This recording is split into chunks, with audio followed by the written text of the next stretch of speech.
Bonjour et bienvenue à vos TVC Nouvelles ici à Clarence Rockland. Nous sommes le jeudi 28 janvier. Je m'appelle Thomas Stockting et je vous amène votre mise à jour régionale. En manchette cette semaine, une mise à jour sur la COVID dans notre région. La réouverture des écoles peut arriver au début février.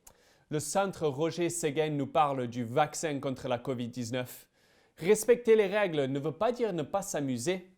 Lancement d'une nouvelle plateforme pour les bénévoles de la région et l'appel d'offres est lancé pour un nouveau centre d'entraînement pour les pompiers.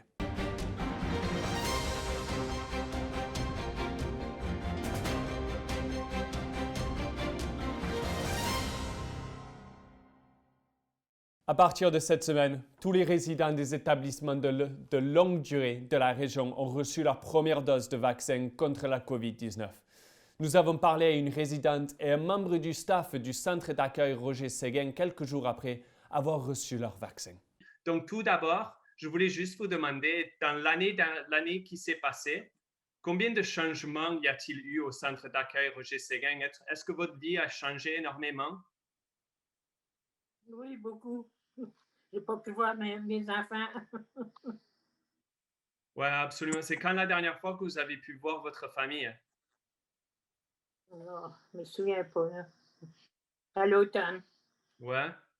Et je sais évidemment que vous n'avez pas pu voir votre famille et vos enfants. Donc, c'est quoi la chose que vous avez trouvé le plus dur dans l'année dernière? C'est ça que j'ai trouvé le plus dur, pas voir ma famille. Et comment le staff, ils vous ont bien aidé à essayer d'améliorer les conditions et tout ça pour vous dans l'année dernière? Ça a bien été, oui. Ouais. Et donc, la chose dont je voulais vraiment vous parler aujourd'hui, c'est vous avez eu une dose, je pense, la semaine dernière. Parlez-nous de ça. Comment s'est passé recevoir le vaccin? Parlez-nous de l'expérience. Ça a bien été. Pas eu de problème. Ça a fait mal au bras? Non, pas du tout. Et vous avez eu, pardonnez-moi l'anglicisme, mais est-ce que vous avez eu des side effects après? Non, Rien du tout. rien du tout. Ah, et vous avez hâte d'avoir le deuxième bientôt alors, comme ça vous pouvez voir vos enfants et tout ça après, non? Oui, oui, beaucoup. Et avec tout le monde qui habite dans le centre d'accueil avec vous, est-ce que l'air a changé? Est-ce que tout le monde est un peu plus content maintenant? C'est quoi l'atmosphère? Un peu plus relax, je pense, maintenant qu'on a eu le vaccin. Parfait, parfait. Bon, madame, merci beaucoup d'être avec nous aujourd'hui. Je vous remercie énormément. Et je vous dis congratulations d'avoir reçu le vaccin et j'espère vraiment que vous allez pouvoir voir votre famille et vos enfants très bientôt. Oui, merci. Je suis très, très contente qu'on a pu avoir le vaccin. Notre centre, nos résidents ont été vaccinés jeudi dernier. Malheureusement, on n'a pas pu vacciner les employés et les fournisseurs de soins dû à la pénurie ou au manque de vaccins de disponibles. Donc, c'est seulement que les résidents qui ont été vaccinés et quelques employés, un très petit nombre d'employés qui ont pu utiliser des doses qui avaient déjà été mélangées du vaccin et qu'on ne voulait pas gaspiller. Donc, on les a offerts à notre personnel, dont moi, j'ai pris ma dose de vaccin jeudi dernier. Je suis fière de le dire. Et puis, oui, c'est vraiment une lumière qui s'en vient au bout du tunnel avec la venue de ce vaccin. Et je sais que Madame Boucher a dit qu'il n'y a eu pas de problème du tout, elle n'a pas eu mal, elle n'a pas eu il n'y a rien qui s'est passé, elle a pris, comment on dit en anglais, like a trooper. Donc pour vous, comment vous sentez-vous après? Est-ce qu'il y a eu des effets secondaires? Est-ce que vous avez eu mal au bras? Parlez-nous de Le l'expérience. Le seul effet secondaire que j'ai eu, c'est une petite douleur au site d'injection qui est normale. Ça a duré moins de 24 heures et puis à part ça, j'ai eu aucun autre effet secondaire. L'injection comme telle ne fait vraiment pas mal du tout. Ça fait beaucoup moins mal que recevoir le vaccin contre l'influenza. Je ne sais pas pourquoi, c'est une plus petite dose, mais ça fait beaucoup moins mal. C'est le commentaire aussi que les résidents nous ont dit après avoir reçu le vaccin que, oh mon Dieu, je pensais que ça faisait beaucoup plus mal que ça. Et puis, je suis fière de dire que j'ai aucun résident à date qui a eu aucun effet secondaire autre que la douleur au bras et au site d'injection avec un petit peu de rougeur. Personne d'autre a eu aucun effet secondaire. Tout le monde va super bien. Et évidemment, il y a eu des problèmes avec la distribution récemment et vous l'avez vu, vous, Joanne, vous avez reçu le vaccin, mais il y a beaucoup d'employés qui n'ont pas pu le recevoir. Qu'est-ce que vous en pensez de ces problèmes de distribution? Est-ce que ça a affecté le staff ou est-ce qu'ils essayent de regarder the bright side? Pardonnez mon anglicisme. Oui, c'est certain que les gens essayent de regarder du bon côté.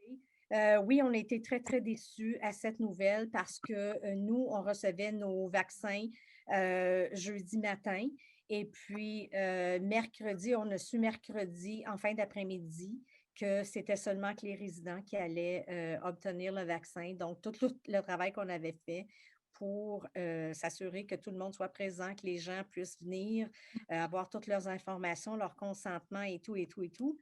Bon, ben, ça avait tombé à l'eau, mais j'ai été très contente, par contre, que nos résidents puissent être vaccinés. Est-ce qu'on aurait dû vacciner les employés plutôt que les résidents? C'est une question à débattre. Par contre, si on regarde, oui, c'est les employés qui entrent le virus dans les établissements de soins de longue durée parce qu'effectivement, nos résidents ne sortent pas. Mais si on regarde les effets, les risques, après avoir contacté le virus, les risques sont beaucoup plus élevés pour nos résidents qu'ils sont pour nos employés. Donc, c'était peut-être une bonne décision de protéger nos résidents parce qu'eux autres pourraient y passer. Et est-ce que le BSO, le Bureau de santé de l'Est de l'Ontario, vous a contacté pour dire peut-être quand vous allez recevoir la deuxième dose ou quand les restes du personnel, du staff vont pouvoir recevoir leur premier? Non, on n'a pas d'idée encore. J'ai posé la question quand ils étaient ici jeudi pour vacciner nos résidents. On n'a pas d'idée encore quand est-ce que les autres, les employés vont pouvoir recevoir leur vaccin et les fournisseurs de soins. Par contre, ceux qui ont eu la première dose, on devrait être en mesure de recevoir la deuxième dose d'ici 21 à 28 jours. Mais encore là, ce n'est pas confirmé. Parfait. Et comme vous dites, il y a une lumière à la fin du tunnel maintenant. Le tunnel est très long, mais il y a une petite lumière, on le voit. Mais évidemment, le support de la communauté ne devrait pas s'arrêter. Et Non. juste parce qu'il y a un vaccin qui arrive, il y a encore plein de choses que je suis sûr que la communauté peut faire pour les résidents. Donc, quelles sont les choses que la communauté peut faire pour essayer d'encourager et aider les résidents dans ce temps très difficile? Les gens doivent faire preuve de vigilance. Il ne faut pas baisser les bras. Oui, le vaccin s'en vient. Ce n'est pas tout le monde qui est vacciné. Pour ma part, nos employés, quand ils vont tous avoir reçu le vaccin, on va être obligés encore de porter le masque dans les établissements parce que, bon, on ne sait pas encore le degré de protection du vaccin.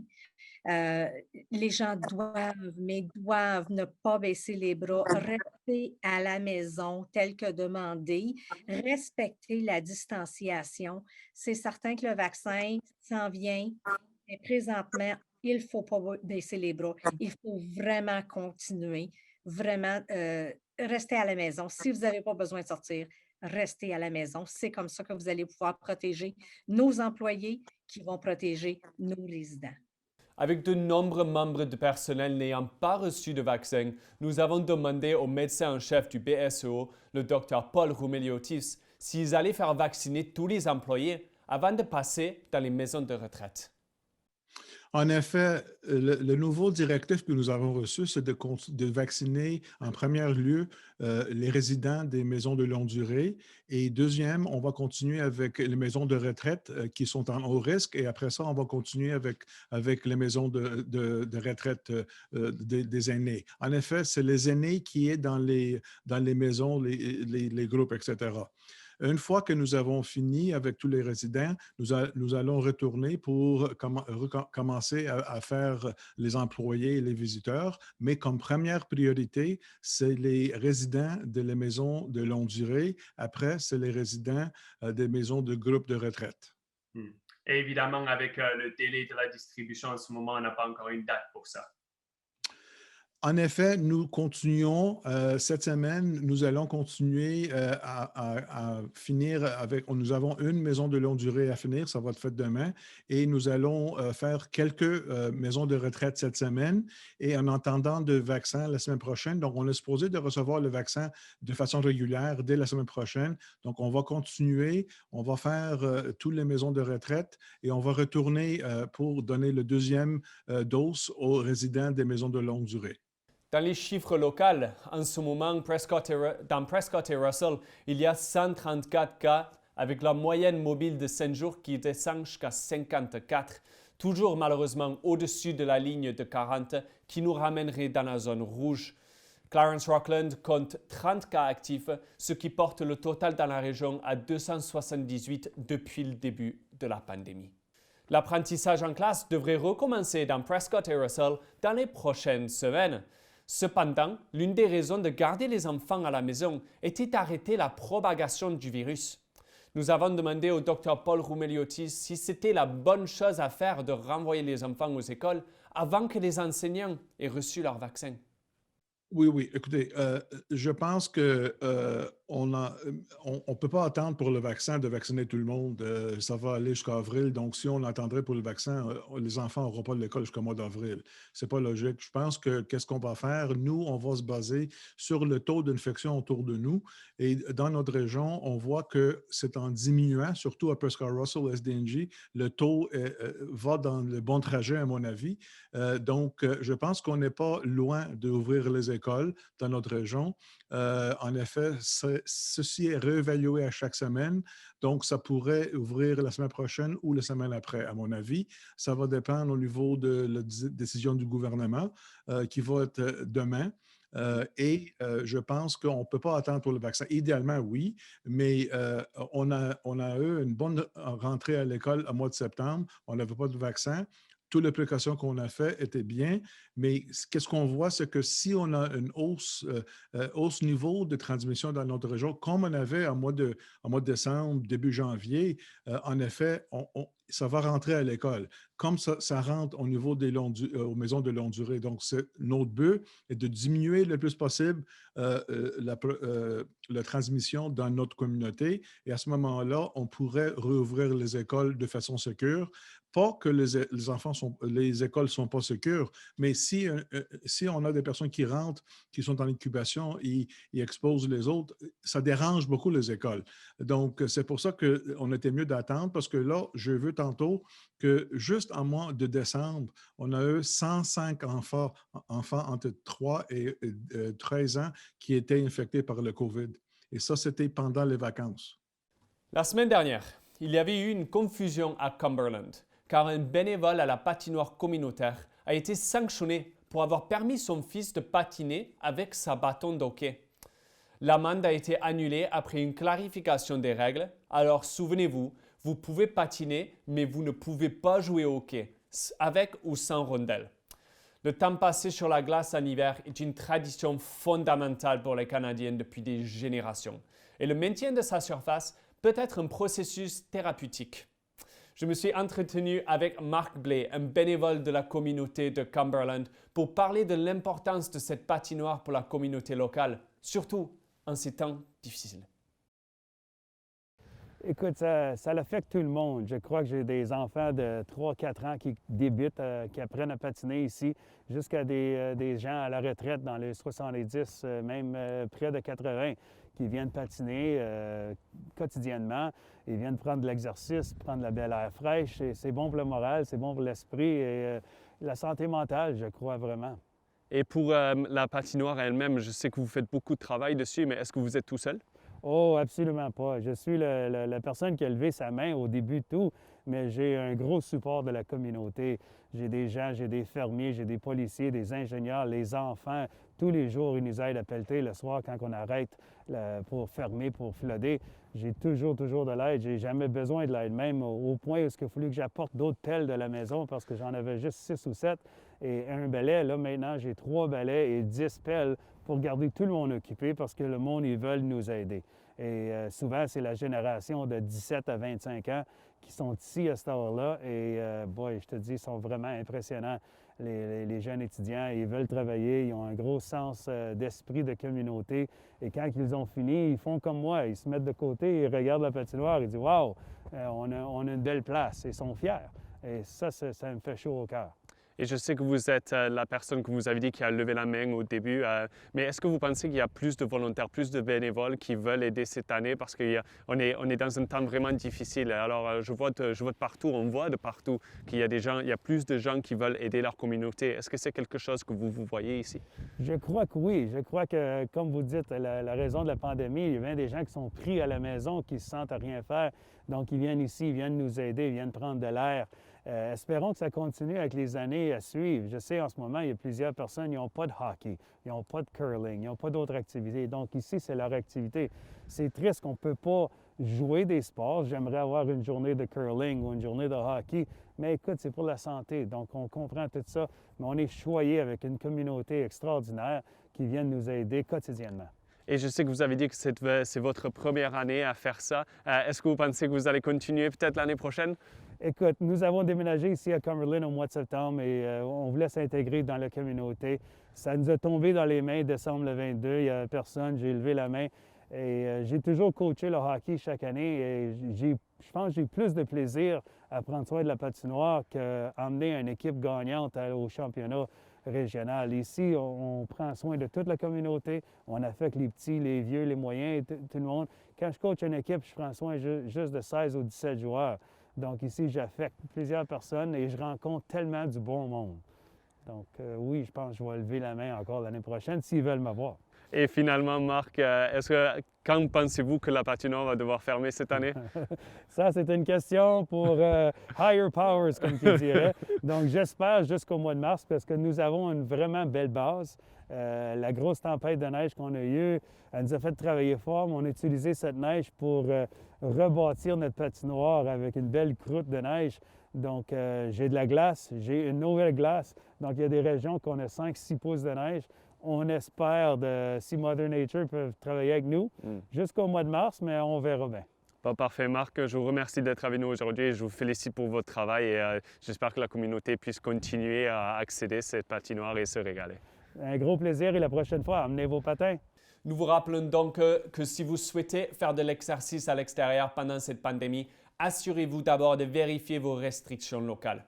Nous avons parlé au conseiller municipal du quartier 1, Samuel Cardarelli, justement à ce sujet dans notre nouvelle émission In the Wards, qui sera diffusée en ligne et sur la chaîne TVC 22 dans les semaines à venir. Et comme la patinoire à Cumberland, le centre d'aide, les événements comme le défilé illuminé et même les chaînes de télévision communautaires comme TVC 22 ne pourraient pas fonctionner sans l'aide généreuse des bénévoles locaux. Et grâce à une nouvelle plateforme, c'est encore plus facile pour trouver de l'aide dans la région.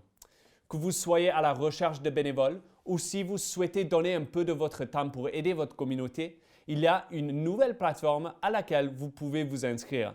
Comme nous l'a dit Julie Leroux des services communautaires de Prescott et Russell. C'est une nouvelle plateforme qu'on a lancée la semaine dernière, donc le 22 janvier. Et c'est pour permettre aux bénévoles, aux gens qui recherchent des occasions d'aider leur communauté, de contribuer et qui ne savent pas vraiment où regarder, de trouver des offres de bénévolat et de s'inscrire aussi pour offrir leurs services. Puis, c'est aussi une plateforme qui vient faciliter la vie des gestionnaires d'organismes à but non lucratif parce que parfois, le recrutement de bénévoles est difficile, surtout en temps de pandémie. Donc, c'est une plateforme qui va rejoindre les deux, autant les organismes à but non lucratif que les bénévoles et qui va faire le jumelage quand il y a des profils là, qui se rejoignent.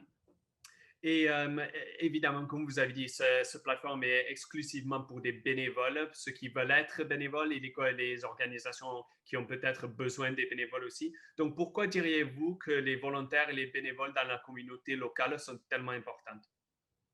Ah ben mon Dieu, c'est le cœur, c'est l'âme d'une communauté. Sans bénévoles, il y a pas de festival, il y a presque pas de service communautaire, il n'y a pas de popote roulante, il n'y a pas de banque alimentaire, il n'y a pas de comptoir populaire.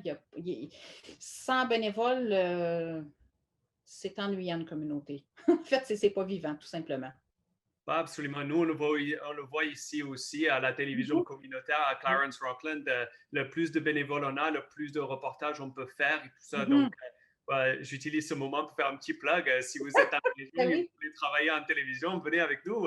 Mais ce que je voulais vous demander aussi, durant cette temps de pandémie, comme vous avez dit, c'est tellement différent et c'est un peu difficile parce qu'on ne peut pas faire tellement de choses en personne. Mais ce que moi j'ai vu dans l'année passée, c'est qu'il y a l'air qu'il y a plus de personnes qui se sont concentrées sur leur communauté. Vu qu'on ne peut pas partir, on a commencé à regarder proche de chez nous. Donc, est-ce que vous pensez que c'est quelque chose que vous voyez aussi, qu'il y a plus de personnes qui s'intéressent au bénévolat dans leur communauté en ce moment? Probablement. En fait, on a lancé une plateforme, comme je mentionnais, la semaine dernière seulement, puis déjà, on a eu beaucoup de gens qui sont inscrits comme bénévoles. Puis c'est certain que oui, si on ne peut pas voyager, on ne peut pas aller au chalet les fins de semaine, on ne peut pas aller, en tout cas, il y a moins de choses qu'on peut faire. On est plus concentré sur ce qui se passe à la maison, on est plus concentré sur les activités familiales et aussi ce qu'on peut faire autour, ce qu'on peut faire pour s'entraider dans notre communauté. Donc, puis les gens recherchent, peut-être qu'ils ne connaissent pas tout ce qui se passe dans la communauté, donc ça va être une belle façon de trouver ce qui se passe puis de trouver des occasions d'offrir de l'aide. Absolument. Et vous aviez qu'il y avait pas mal de personnes qui se sont inscrites déjà. Quelles sont les tranches d'âge que vous voyez pour les personnes qui se mettent comme bénévolat? Est-ce que c'est les gens qui sont un peu plus jeunes, comme les adolescents, ou est-ce que c'est les personnes un peu plus âgées parce que les personnes au milieu, peut-être, qui travaillent trop? En fait, je vous dirais que c'est assez équilibré. On a des étudiants, autant au niveau secondaire, postsecondaire, que des gens qui sont activement sur le marché du travail, que des gens à la retraite. Donc, on a vraiment de tous les âges. Et c'est ouvert à tout le monde. Et quand les gens remplissent le formulaire pour enregistrer leur profil, ils peuvent aussi justement indiquer ce qu'ils font comme occupation. Et surtout pour les étudiants du secondaire, ce qui est intéressant, c'est qu'il va y avoir une offre, en fait, une catégorie qui convient pour les étudiants qui cherchent un endroit où faire leurs 40 heures de bénévolat. D'accord. Et vous aviez que c'est pour les organisations sans but lucratif, mais Oui. quel genre d'organisation avez-vous déjà entré avec un partnership? Pardonnez-moi l'anglicisme. On a lancé une invitation un petit peu at large sur Facebook et on envoie des courriels qui vont être un peu plus ciblés, mais ça s'adresse vraiment à tous les organismes à but non lucratif. C'est certain qu'on commence par le secteur des services sociaux parce que c'est dans ce domaine-là que les services communautaires de Prescott Russell œuvrent. Puis ensuite, on va aller vers festivals et événements, des choses un peu plus communautaires. Dans le moment, il ne se passe pas grand-chose au niveau des festivals, mais aussitôt que la pandémie va ralentir un peu, peut-être que ça va revenir et à ce moment-là, il va y avoir un plus grand besoin pour des bénévoles dans ce domaine-là. Parfait. Julie, juste en terminant, où est-ce que les gens peuvent aller trouver cette plateforme? C'est en ligne à bénévolepr.ca et l'adresse en anglais, c'est volunteerspr.ca. Donc, c'est très facile. On est aussi sur Facebook et il y a des liens à travers le site des services communautaires aussi. Parfait, Julie. Merci beaucoup d'avoir pris le temps de parler avec moi aujourd'hui et j'espère que nous deux, on va avoir beaucoup plus de bénévoles dans le futur. Oui, j'espère aussi. Merci. Merci à vous. Au revoir. Un appel d'offres pour le nouveau centre de formation régional pour les pompiers a été publié. Le centre de formation d'Ottawa étant fermé, ce nouveau projet à Clarence Rockland sera aussi utilisé par les municipalités voisines, ce qui permettra de générer des revenus pour son maintien. Le projet était prévu depuis quelques années et était trop cher, mais son prix a considérablement baissé lors de sa présentation pendant le budget préliminaire en novembre dernier, même si le conseiller Simard avait besoin d'être convaincu. Personnellement, je regarde l'affiche qui est demandée cette année, tout ça pour le 125 000. Du début, lorsque l'ancienne administration avait proposé ce projet-là, on en regardait à comme 500 ou 600 000 $. Je trouvais que c'était vraiment excessif. Je suis content que vous avez été capable d'être un peu plus ingénieux puis trouver des endroits pour couper dans le projet, pour être capable de quand même livrer le service, mais à un prix beaucoup moins onéreux pour la cité. Donc, merci. Monsieur Simard. L'année passée, on avait demandé d'avoir un business plan ou même peut-être des contrats avec les villes environnantes. Parce qu'on dit que le monde va venir, mais fait 3 ans déjà qu'on a le Training Center. Puis, on est plus ou moins le seul dans la région. Puis, on n'a pas plus de monde. Il y a du monde qui vient, mais pas tant que ça.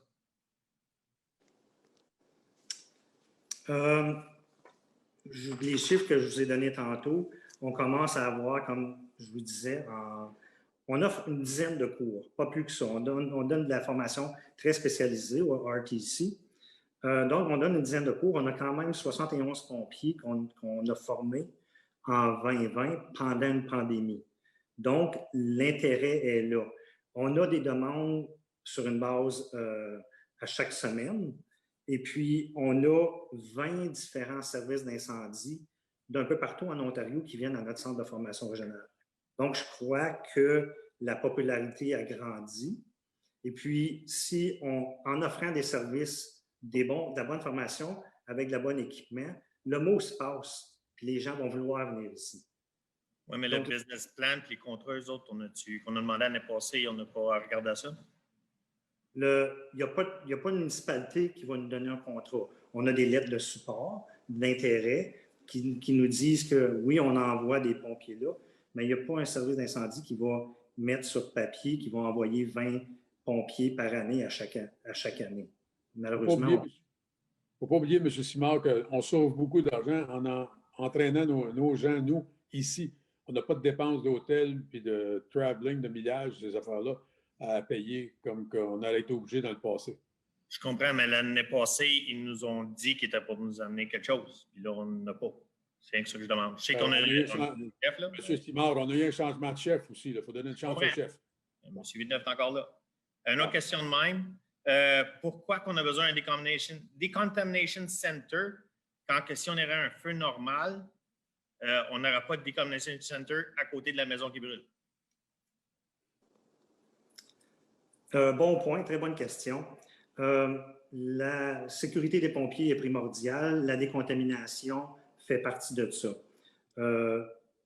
Au centre de formation, autant que sur un feu. Oui, sur un feu, il n'y a pas une unité là qui est là juste pour ça.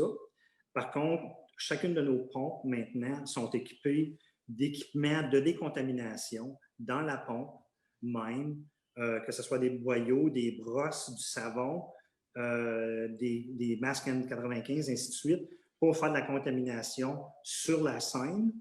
Le pompier, maintenant, enlève son bunker gear sur la scène, le met dans un sac scellé, met un coverall, puis ça retourne à la caserne comme ça. Donc, il ne contamine pas l'intérieur du camion. Donc, oui, on fait de la décontamination de façon plus assidue maintenant, autant sur scène qu'on prévoit faire au centre de formation. M. Simard, si je peux rajouter aussi, quand on fait de la formation, si on peut contrôler cet environnement-là, puis pour l'édition d'un container, ça va nous permettre de ne pas rentrer dans la station puis salir la station. Donc, ça va se faire sur place dans un container d'une façon contrôlée. C'est mieux que dehors, mais en ce moment, on ne peut pas amener un container avec nous au feu.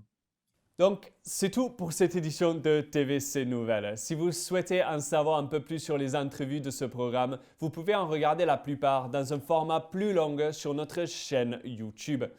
Nous sommes également constamment à la recherche des volontaires et des journalistes civils. Donc, alors, n'hésitez pas à nous contacter si vous souhaitez vous impliquer.